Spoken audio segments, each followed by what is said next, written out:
Hello students of class fourth. बच्चों, आज हम हिंदी पाठमाला में चैप्टर 14 रीड करेंगे जिसका नाम है राष्ट्रीय पक्षी मोर।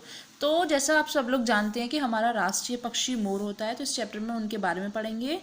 और बच्चों, पशु पक्षियों को जीवन उतना ही प्रिय है जितना मनुष्यों को प्रिय होता है, यानी कि जो जितना हमें प्रिय होता है उन लोगों को भी उतना ही प्रिय होता है। तो यहाँ आपको पेज नंबर 103 पर पिक्चर्स दी हुई हैं, चित्र दिए हुए हैं, जो कि आपको पहचान कर उनके नाम लिखने हैं। चलिए हम अपना पाठ स्टार्ट करते हैं। एक जानवर ऐसा जिसकी दुम पर पैसा, यानी कि मोर। मोर से संबंधित यह पहेली तुमने सुनी ही होगी। मोर हमारा राष्ट्रीय पक्षी है। भारत सरकार ने 1963 में मोर को राष्ट्रीय पक्षी घोषित किया था। मोर रंग बिरंगे पंखों वाला सुंदर पक्षी होता है। विश्व के अधिकांश देशों के लोक साहित्य मोर से संबंधित विभिन्न कहानियां पढ़ने को मिलती हैं। विभिन्न आदिवासी लोक नृत्य और वेशभूषाओं में मोर के पंख मोर की याद दिलाते हैं। आपने देखा होगा मोर पंख लगे हुए होते हैं। मोर की 3 प्रजातियां होती हैं, भारतीय मोर, बर्मी मोर और अफ्रीका में पाए जाने वाले कांगो मोर। भारतीय मोर मैदानी, पतझड़ एवं घनी झाड़ियों वाले जंगलों, खेतों और गांवों के आसपास रहता है। यह हिमालय के पहाड़ी इलाकों में 2000 मीटर की ऊंचाई पर भी देखा जा सकता है। हालांकि मोर नदी, तालाब, झरने या ऐसे ही किसी जल स्रोत के निकट रहना पसंद करता है। मोर छोटे छोटे समूहों में रहते हैं। सामान्यतः एक समूह में एक नर और 3 से 4 मादाएं होती हैं। कभी कभी नर और मादा अलग अलग समूह में भी रहते हैं। नर को मोर और मादा को मोरनी कहते हैं। आमतौर पर पक्षियों में मादा और नर की पहचान आसान नहीं होती है, लेकिन मोर के मामले में यह बिल्कुल सरल है। सुंदर पंखों वाला मोर होता है। मोर की लंबाई लगभग 110 सेंटीमीटर होती है। शरीर का रंग नीला। पूंछ की लंबाई लगभग 115 सेंटीमीटर होती है। पूंछ में 150 से अधिक पंख होते हैं।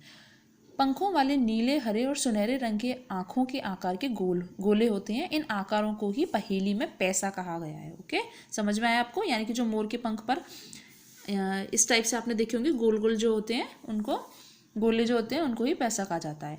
नर के सिर पर कलगी होती है।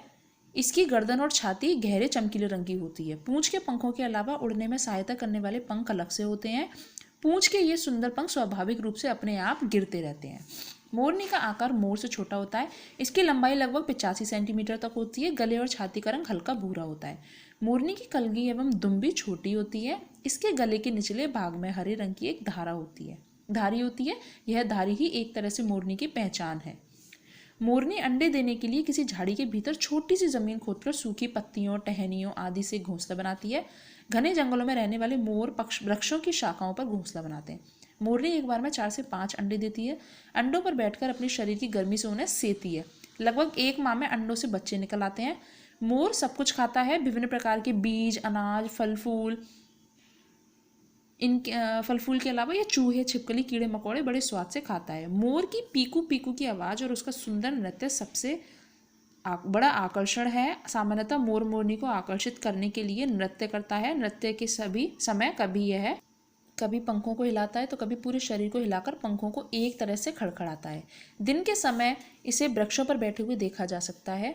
कहते हैं कि मोर भोजन और निवास के संबंध में अपने नियमों का कठोरता से पालन करता है। सुबह यह जल्दी ही नींद से उठ जाता है। यह सुबह शाम ही भोजन करता है। इसके रहने, सोने, धूप सेकने तथा घूमने फिरने के साथ में निश्चित होते हैं, स्थान भी निश्चित होते हैं। तो यह भी हमारे राष्ट्रीय पक्षी मोर के बारे में संक्षिप्त जानकारी। तुम मोर के बारे में क्या जानते हो? क्या तुम्हारे घर के आसपास मोर मिलता है? इसका अवलोकन कीजिए, तो आप बताना कि ऐसा होता है या नहीं।